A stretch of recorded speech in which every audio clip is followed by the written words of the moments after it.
Hi, I'm Agent Benson, and I'm going to show you how to set up a Schwinn IC4 indoor cycling exercise bike. Here's what you'll need. All of the included parts and accessories that came with the bike, including the hex keys and the screwdriver wrench combo tool.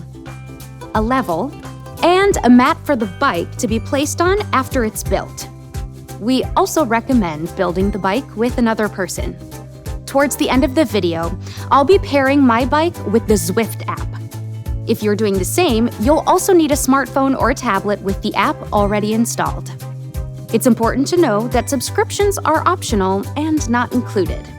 I'll be using the Samsung Galaxy Tab 6, so your steps might be a little different depending on your device. All right, back to it. Start by choosing a location where your bike will ultimately go.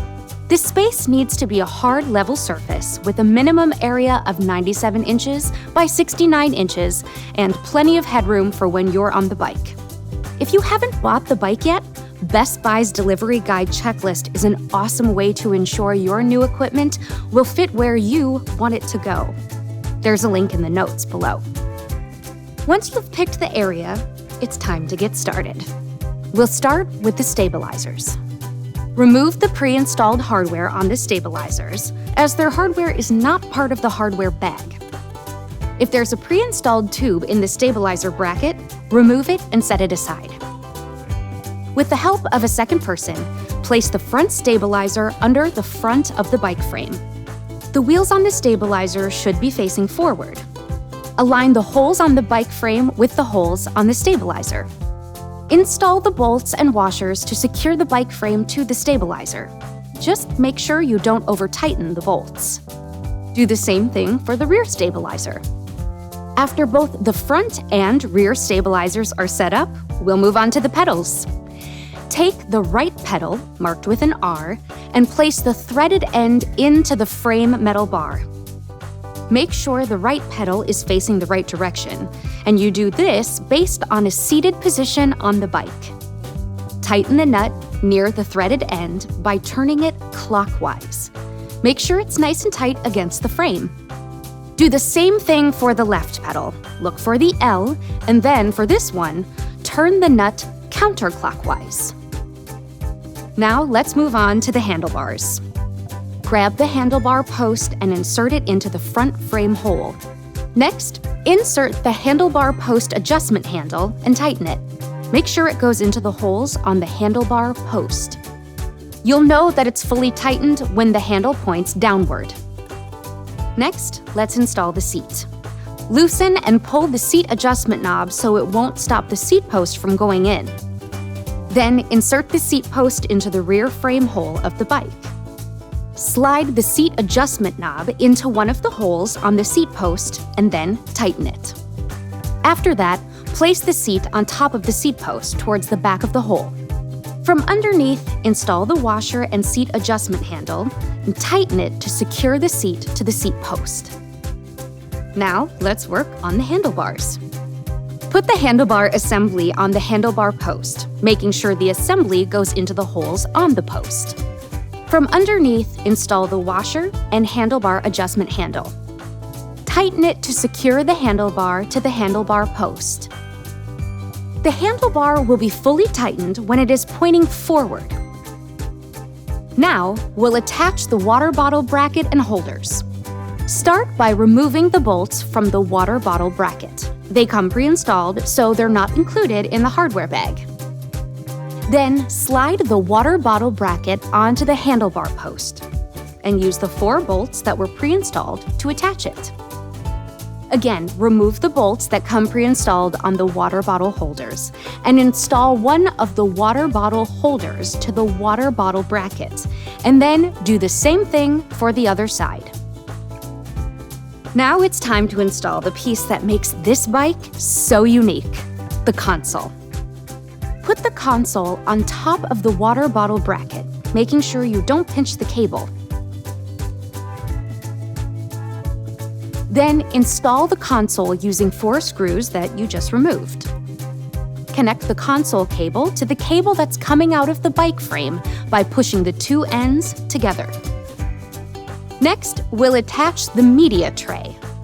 Remove the pre-installed screws from the handlebar where you want to put the media tray and go ahead and install it. One benefit to this model is that it comes with dumbbells that you can hang from the water bottle holders like this. Now, let's turn the bike on. Plug the power cord into the front leg of the frame and the other end into an outlet.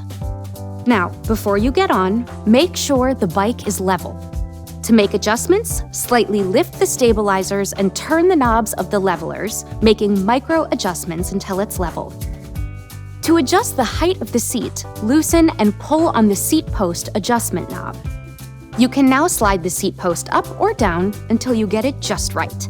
But before you do that, notice this stop mark right here. Make sure you don't slide the post beyond that. Once you've reached the right height, release the seat post adjustment knob, making sure it goes into a hole on the seat post. Then, turn until it's tight. To adjust the seat, loosen the seat adjustment handle, slide it where you want, and then retighten.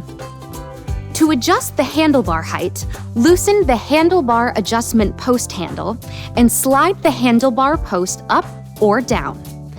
Again, take note of the stop mark and don't slide the handlebar post beyond it. Once you have it where you want it, make sure it goes into a hole and then retighten the knob. To adjust the resistance, turn the resistance adjustment knob counterclockwise for less resistance and clockwise for more. Now, let's talk about some of the smart features. For example, you can pair the bike with a number of apps like Peloton and Zwift apps. Again, it's important to know that subscriptions to these services are optional and not included. Today, I'm going to show you how to pair your bike with the Zwift app using the Samsung Galaxy Tab 6. To start, I'll swipe down from the top of the screen to make sure Bluetooth is on. Open up the Zwift app.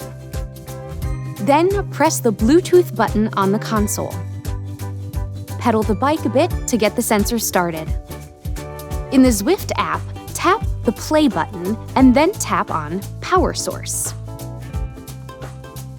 Look for the bike in the list. Select it and then tap on OK. Tap on Let's Go. If you want to pair the cadence, tap on Cadence in the Zwift app and follow the instructions. This will enable the bike to give more information to the Zwift app. And there you go. You should now be connected to the Zwift app. For steps on setting up the Peloton app with the Schwinn IC4, check out the link in the notes below. And there you have it. You're now ready to enjoy your Schwinn IC4 indoor cycling exercise bike.